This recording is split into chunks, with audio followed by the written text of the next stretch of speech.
말씀의 제목은 우리가 걷는 십자가의 길입니다. 우리가 걷는 십자가의 길. 여러분은 최근에 눈물을 흘려보신 적이 있으십니까? 마음이 감동되어서 흘리는 그런 뜨거운 눈물을 여러분들 흘려보신 적이 있으신가요? 예전에 제가 대학 시절에 다른 대학에 다니고 있었던 한 친구를 만난 적이 있었습니다.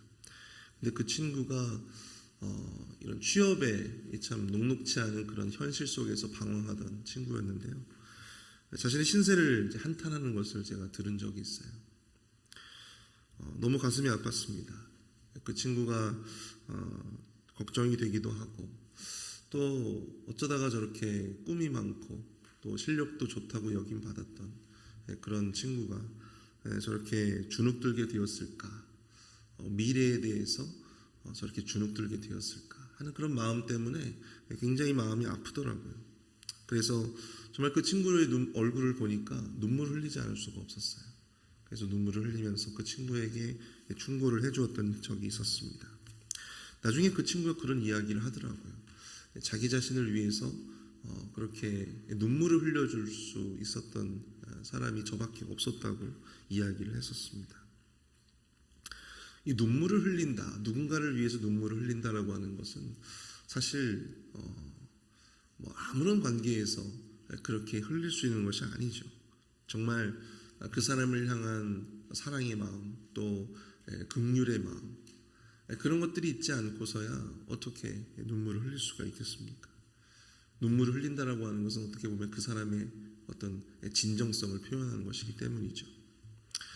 오늘 본문에서 바울은 마지막으로 이제 예루살렘으로 가서 자신의 운명을 결정지을 마지막 결단과 각오를 지금 하고 죽기를 각오하고 지금 예루살렘으로 가려고 하는 상황이었습니다. 그리고 그 중간의 기착점인 밀레도에 이르러서 이 에베소 교회의 장로들을 청합니다. 에베소 교회 장로들을 마지막으로 보고 싶었던 것이죠. 사도행전에 나타난 바울의 유언이라고 그렇게 표현되어지는 그런 내용들이 바로 오늘 우리가 읽은 이 본문의 말씀입니다. 그때 그는 그들에게 자신이 소아시아에서 행한 모든 사역에 대해서 회상하며 그것을 회고하는 그런 모습을 보이고 있습니다. 근데 오늘 본문 19절에 보시면요, 그가 에베소 교회에서 혹은 다른 교회에서 그가 어떠한 모습으로 사역했는지에 대해서 이야기를 하고 있음을 보게 된다는 것이죠. 눈에 띄는 것이 바로 이것입니다. 곧 모든 겸손과 눈물이며. 19절 한번 보십시오. 곧 모든 겸손과 눈물로 그는 사역을 했다라고 하는 거예요. 모든 사역에 있어서 겸손과 눈물로서 감당되어지는 그 모든 사역들을 그가 감당했다. 교회를 향한 안타까움, 또 교회를 향한 긍휼함, 교회를 향한 따뜻한 사랑이 있어야지 비로소 흘릴 수 있는 그 눈물, 그는 그 눈물로 사역했다라고 하는 것입니다. 그러면서 그는 예수님이 걸어가신 죽음의 길, 자신도 이제 그 예수님을 따라 이 죽음의 길로 들어서고자 하는 그 마지막 다짐을 지금 에베소 교회 장로들에게 지금 표현하고 있는 것입니다. 살 수 있는 길을 포기하고 죽기 위한 마지막 여정, 그 십자가의 길을 도전하겠다. 오늘 새벽에는 특별히 이 본문의 내용을 중심으로 해서 사도행전에 나타난 이 사도 바울의 유언이라고 일컬어지는 바로 이 본문의 내용을 중심으로 해서 사도 바울이 각오했던 그 길, 그가 지금까지 걸어왔고 또 이제 앞으로 걸어가야 할, 또 걷겠다고 다짐했던 그 죽음의 길, 그 십자가의 길, 그것은 과연 어떤 것이었는가? 우리가 그것에 대해서 함께 살펴보고 은혜를 나누어 보고자 합니다. 첫 번째로 우리가 걸어야 할, 우리가 걷는 그 십자가의 길은요, 나 자신이 아닌 주가 원하는 삶을 택하는 것이다 라고 하는 것입니다. 나 자신이 아닌 주가 원하는 삶을 택하는 것이다. 여러분 18절을 한번 보실까요? 18절, 오매 그들에게 말하되 아시아에 들어온 첫날부터 지금까지 내가 항상 여러분 가운데서 어떻게 행하였는지를 여러분이 아는 바니. 지금 사도 바울이 에베소 교회 장로들을 만나서 그 에베소 교회 장로들에게 내가 이 아시아에, 여기서 말하는 아시아라고 하는 것은 소아시아, 즉 소아시아의 어떤 교회 사역들을 의미하는 것이죠. 그 사역을 통해서 첫날부터 지금까지 내가 어떻게 사역을 했는가, 그건 아마 너희들이 더 잘할 거야. 내가 교회에서, 에베소 교회에서 내가 너희들을 어떻게 양육하고 내가 너희들에게 어떻게 성경을 강론하고 말씀을 가르쳤는지 너희들은 너무나도 나보다 더 잘할 거야 라고 하는 마음으로 지금 이 이야기를 하고 있는 거예요.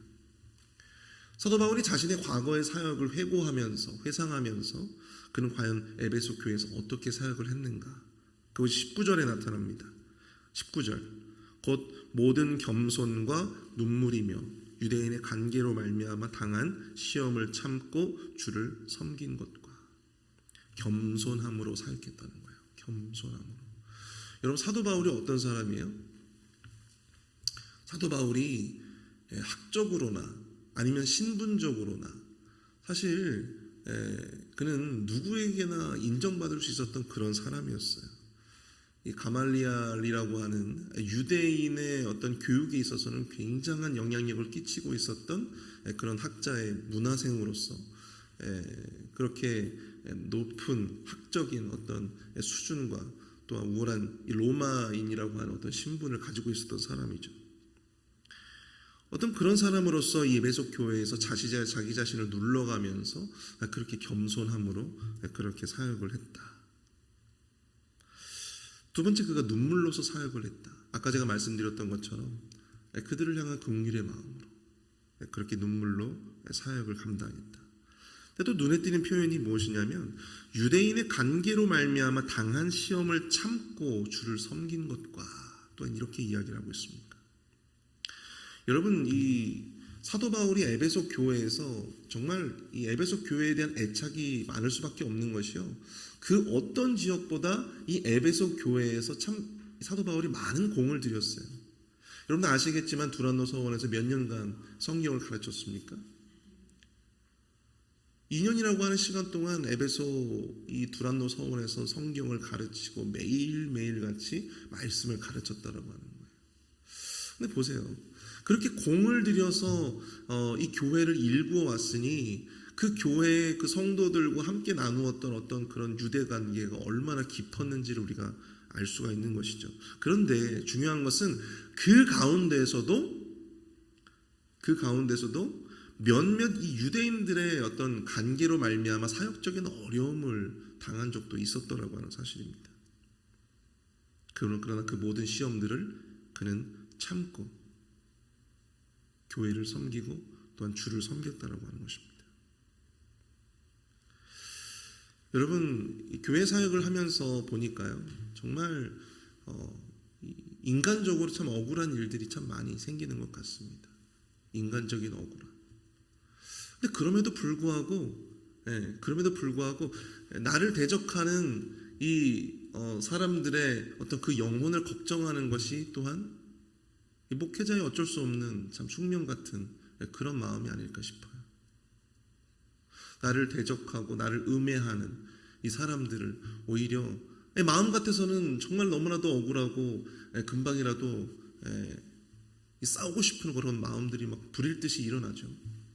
그럼에도 불구하고 이 목회자로서 참고 또한 그 영혼을 걱정하는 그런 마음들이 목회자들에게 있어요. 사도 바울이 그런 마음이 아니었을까? 그 마음으로 눈물로써 참고 그 모든 사역들을 감당했다라고 하는 것입니다. 그 똑똑하고 논리적이었던 이 사도 바울, 이 바늘로 콕 찍어도 피 한 방울 안 나올 것 같은 그렇게 냉철한 사람이었던 이 사도 바울이 에베소 교회에 공을 들여 사역을 하면서 목양을 하면서 그가 자신을 억누르고 참고 교회와 주를 섬겼다. 사도 바울이 그렇게 교회를 섬겼다는 것입니다. 20절과 21절을 한번 또한 볼까요? 20절을 보시면 유익한 것을 무엇이든지 공중 앞에서나 각 집에서나 거리낌이 없이 여러분에게 전하여 가르치고, 21절 유대인과 헬라인들에게 하나님께 대한 회개와 우리 주 예수 그리스도께 대한 믿음을 증언한 것이다. 이 20절과 21절에서는요, 사도 바울이 이 교회에서, 에베소 교회에서 어떻게 이 사역을 감당했느냐가 아니라 무엇을 전하였느냐, 어떤 메시지를 전하였느냐, 그것을 설명하고 있습니다. 그가 전한 메시지는요, 아주 간단하고도 명확했어요. 무엇이었습니까? 회개, 그리고 예수 그리스도에 대한 믿음. 두 가지밖에 없었다는 것입니다. 아주 분명했어요. 유대인과 헬라인들에게 하나님께 대한 회개와 그리고 우리 주 예수 그리스도께 대한 뭐예요? 믿음을 증언한 것이다. 그가 전했던 메시지는요, 다른 어떤 뭐 양념적인 그 모든 것들, 부차적인 것들은 다 제외하고 오직 그가 전했던 것은 회개, 자신의 죄에 대한 회개와 그리고 예수 그리스도에 대한 믿음, 그 두 가지를, 오직 그 두 가지만을 전하였다. 죄에 대해서 지적하고 또한 그 죄에 대한 회개를 촉구하는 것, 그리고 예수 그리스도를 믿으라, 구원을 위해서 예수 그리스도를 구원으로 믿으라, 이 복음의 핵심에 대해서만 온전히 전했다라고 하는 사실입니다. 여러분, 이 사도 바울이요, 전하고 싶은 메시지가 없었겠습니까? 이렇게 똑똑하고 이렇게 많이 배웠던 이 사도 바울이 자신이 정말로 전하고 싶었던 다른 메시지가 없었을까요? 사도 바울이라고 해서 자신이 배웠던 그런 어떤 이 철학적인 학문들, 그런 것들을 사람들에게 주입하고 싶지 않았겠습니까? 근데 그는 오직 회개와 믿음으로 그 모든 메시지들을 일관하였다라고 하는 것입니다. 여러분들이 아마 아실 거예요. 여러분들 정말 많은 우리 목사님들의 설교를 들어보시잖아요. 어떤 목사님들은 보면은 다양하게 참 그 목사님들이 전하는 메시지의 어떤 스타일들이 다 다르죠. 그리고 전하는 바가 다 다릅니다. 어떤 분들은 성경 한 구절 딱 읽어놓고선 전부 다 자기 이야기로 일관하시는 분들도 있어요. 무슨 말이죠? 아들 자랑하고 또 사위 자랑하고 결국엔 자기 자랑하고, 그러는 분들도 있어요, 정말. 또 어떤 분들은 정말 이 말씀 한 구절 한 구절 오직 그 말씀에만 전념하시는 분들도 분명히 있습니다. 근데 여러분, 사도 바울이라고 해서 특별히 이렇게 정말 이 대단한 어떤 선생으로부터 배웠던 이 자신의 배운 바에 대해서 다른 어떤 전하고 싶었던 메시지가 없었을까요? 인간적인 마음에서는 있었을지도 모르겠습니다. 그러나 그가 사도로서 그가 전했던 것은 결국 자기 자신의 생각이나 자기 자신의 어떤 주장이 아니라 오직 복음의 핵심, 회개와 믿음이었다. 우리가 그것을 알 수가 있는 것이죠.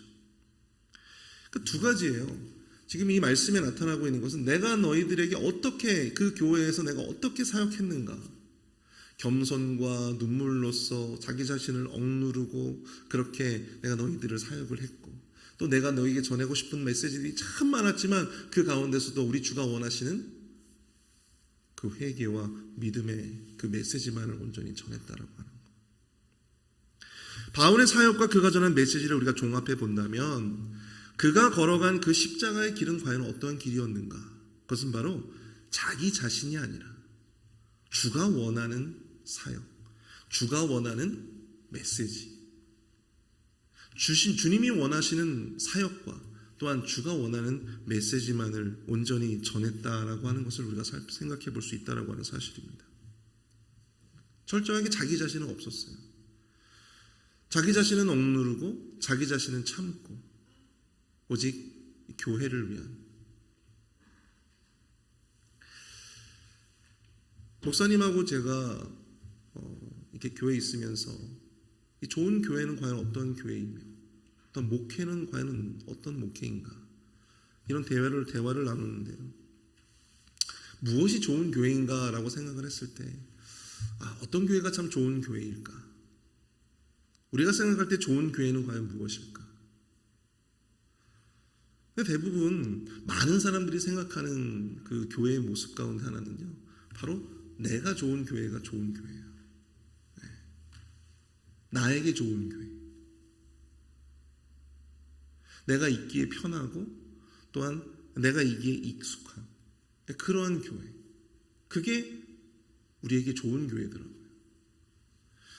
근데 오늘 사도 바울이 이야기하고 있는 바는 전혀 다른 방향성을 가지고 있습니다. 내가 전하고 싶은 메시지, 또한 내가 하고 싶은 사역의 방향, 그게 아니에요.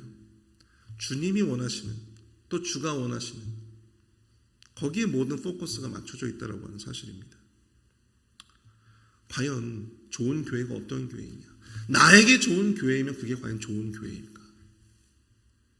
아니면 우리 주님이 진정으로 원하시는 교회의 방향으로 나아갈 때 그것이 과연 진정으로 좋은 교회이냐? 무엇이 좋은 설교이고 무엇이 좋은 말씀입니까? 여러분들의 귀에 듣기 좋으면 그게 좋은 설교입니까? 무엇이 좋은 그리스도입니까? 여러분들에게 사랑과 위로를 전달하면 좋은 그리스도이고 여러분들의 죄를 책망하거나 지적하면 그것은 좋은 그리스도가 아닌가요? 여러분, 십자가의 길을 걷는다라고 하는 것은 내가 좋은 것이 아니라, 나에게 편한 길이 아니라, 나에게 익숙한 길이 아니라 우리 주님이 원하시고 또 우리 주님이 말씀하시는 그 길을 걷고자 발버둥 치는 것, 바로 그것이 사도 바울이 걸어갔던 길이었고 또 우리가 그를 닮아서 걸어가야 하는 길임을, 바로 그것이 십자가의 길임을 우리가 기억해야 될 줄로 믿습니다. 소동이 일어나고 또 때론 나에게 불편함이 있다 하더라도 그것이 주님이 원하시는 길이라면, 그것이 주님이 원하시는 사역이라면, 그것이 주님이 원하시는 교회라면 마땅히 그 길을 선택할 수 있는, 바로 그것이 우리에게 있어야 하지 않을까 생각되어집니다. 두 번째로 우리가 생각해 볼 수 있는, 우리가 걷는 십자가의 길은요, 매일 죽음을 각오하는 삶을 선택해야 한다라고 하는 것입니다. 매일 죽음을 각오하는 삶을 선택해야 한다. 여러분, 22절부터 24절까지의 말씀을 한번 볼까요? 보라, 이제 나는 성령에 매여 예루살렘으로 가는데 거기서 무슨 일을 당할는지 알지 못하노라.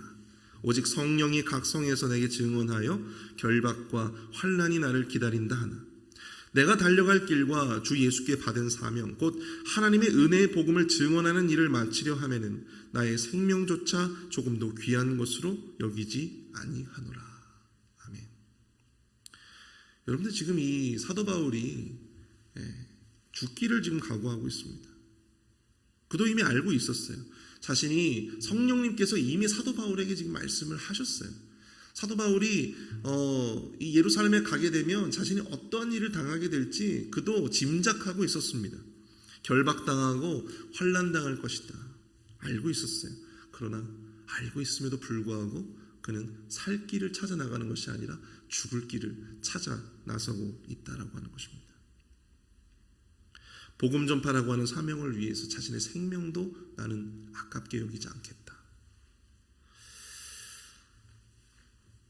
예전에 제가 미국 오기 전에 그 교회에서 제가 사랑부라고 하는 장애인 사역부를 맡은 적이 있었습니다. 아무도 맡으려고 하지 않았어요. 근데 제가 부임을 했고 제가 제일 짬밥이 낮았기 때문에 저에게 그걸 맡기더라고요. 제가 장애인 사역에 대해서 뭘 알겠습니까? 제가 배운 적도 없었는데.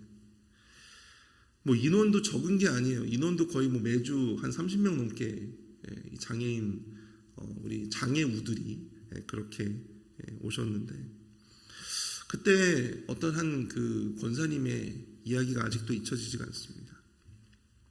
그 권사님은요, 이 정신지체에다가 다운 증후군 아시죠? 두 이란성 쌍둥이. 이란성 쌍둥이 아시죠? 남자 여자가 똑같아요. 남자 여자인데 똑같아요. 근데 둘 다 다운 증후군이에요. 두 명 다 다운 증후군에다가 게다가 정신지체까지 있어요. 여러분, 그런 두 자녀를 키우고 있다고 한다고 생각을 한번 해보세요. 여러분들이. 근데 그 권사님께서 입버릇처럼 말씀하시는 게 있었어요. 내 삶에, 내 인생의 십자가가 바로 그 두 아이들이다. 그런 이야기를 하더라고요. 십자가가 두 아이들이래요. 물론 그들로 인해서 이 권사님이 가지고 있었던 이 심적인 부담감, 또 경제적인 어떤 큰 고통, 얼마나 그 부담과 이 고통이 크면 그런 이야기를 하겠습니까? 근데 한편으로 제가 이 십자가에 대해서 묵상을 하면서 그런 생각을 또한 해보게 되더라고요. 정말 진정으로 그것이 과연 십자가라고 할 수가 있는 것일까라고 하는 생각들을 또한 해보게 되었어요. 여러분, 성경이 말하고자 하는 십자가, 우리는 보통 내가 어떤 질병을 가지고 있다, 예를 들어서 쉽게 낫지 않은 어떤 그 질병을 내가 안고 있다, 우리가 그럼 그것을 갖다가 나의 십자가라고 생각을 하잖아요. 그렇죠? 아니면 내가 속삭이는 내 자녀들, 또 나에게 큰 고통을 주는 나의 자녀, 나의 남편, 또 나의 부모, 이런 사람들을 나의 십자가로 여기면서 살 때가 있잖아요. 근데 과연 십자가는, 성경이 말하고 있는 십자가는 과연 무엇이냐? 우리가 마땅히 져야 할 그 십자가에 대해서 여러분, 예수님은 전혀 다른 이야기를 하십니다. 24절, 우리 마태복음 16장 24절을 보시면, 이에 예수께서 제자들에게 이르시되 누구든지 나를 따라오려거든 자기를 부인하고 자기 십자가를 지고 나를 따를 것이니라. 마태복음 16장 24절이에요. 누구든지 나를 따라오려거든 자기를 부인하고 자기 십자가를 지고 나를 따를 것이다. 여기서 자기를 부인하고 자기 십자가를 진다라고 하는 것은 동격입니다. 즉 같은 말이라는 거예요. 같은 의미라고 하는 것입니다. 십자가를 진다라고 하는 것은요, 십자가를 진다라고 하는 것은 바로 나 자신을 부인하는 바로 그 길, 바로 그 삶, 그 행동, 그 말. 자기 십자가를 진다라고 하는 것은 자기를 부인한다라고 하는 것입니다. 십자가라고 하는 것은요, 나에게 고통을 주는 어떤 질병이나 어떤 사건이나 어떤 사람들이 아니에요. 십자가를 진다라고 하는 것은 나 자신을 부인하는 삶의 양식을 택하는 것입니다. 나의 욕심을 죽이고, 내가 하고 싶은 이야기들을 죽이고, 나의 정욕을 죽이고, 나의 주장을 죽이고, 나의 생각을 죽이는, 여러분, 그게 결국은 십자가를 지고 그 십자가를 걷는 길이다라고 하는 사실입니다. 십자가를 지는 삶, 십자가의 길은요, 내가 죽는 것이에요. 내가 죽는 것. 지금 사도 바울이 이렇게 죽기를 각오하고 살 길이 있음에도 불구하고 그 죽을 길로 나아갈 수밖에 없는 그러한 길을 도전하고 그 길을 가겠다라고 하고 결단할 수 있었던 것은 무엇입니까? 그가 사역을 시작한 이후로 평생 동안 매일매일의 삶 동안 그는 주 안에서 죽는 것에 대해서 익숙해져 있었기 때문이다 라고 저는 결론을 내릴 수밖에 없었어요.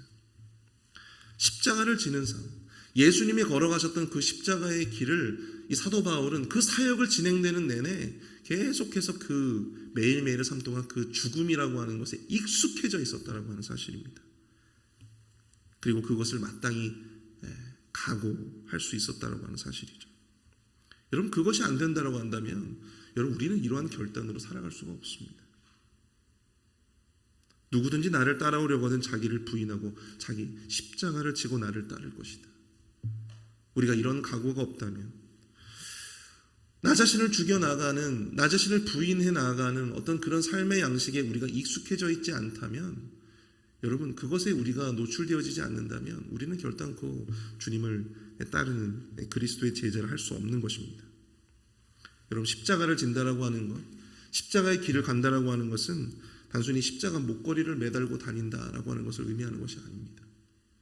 예배당에 십자가 보여야 한다고 핏대를 세우는, 그래서 끝나는 문제가 아닙니다. 내가 죽어야 하는 거예요. 내 목소리를 죽이고, 내 주장을 죽이고, 내 권위를 죽여나가는 것. 이것이 우리의 삶 가운데 익숙해져야 된다고 하는 사실입니다. 그 길로 나아가면 내가 죽는 길임에도 불구하고 사도 바울은 지금 그 길을 가겠다라고 결단하고 도전합니다.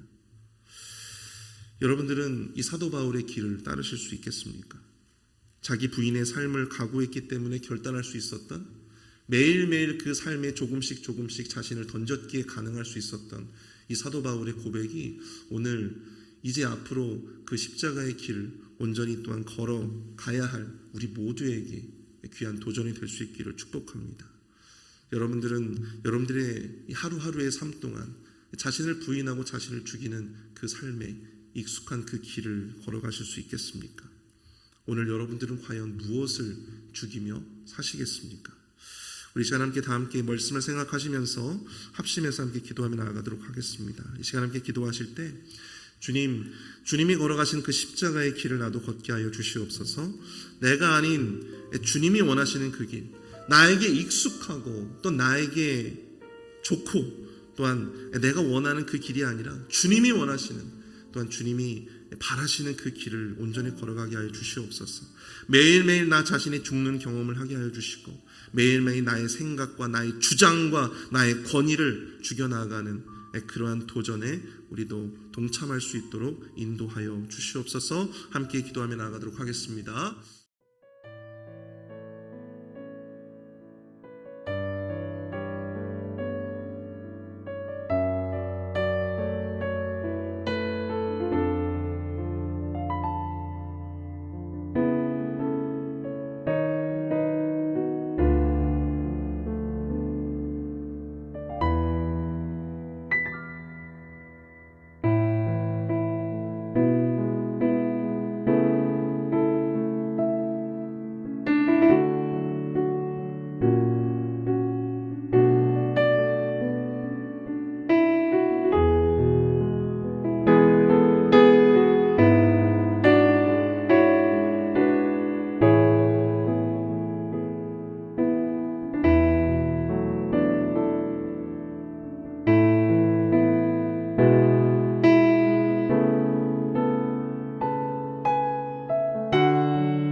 아멘.